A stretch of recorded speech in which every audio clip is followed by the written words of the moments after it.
KPU Sumsel telah mensosialisasikan semua kegiatan terkait kepemiluan yang akan dilaksanakan pada 14 Februari 2024.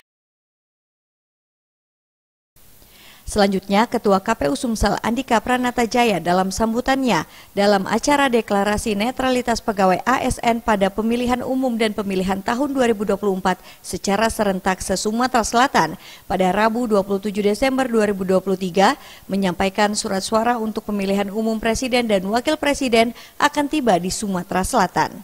Persiapan pemilu ini juga kami sudah mensosialisasikan semua kegiatan kepemiluan yang terkait dengan 3 hari ke depan. Surat suara untuk pemilu presiden dan wakil presiden akan tiba di Sumatera Selatan.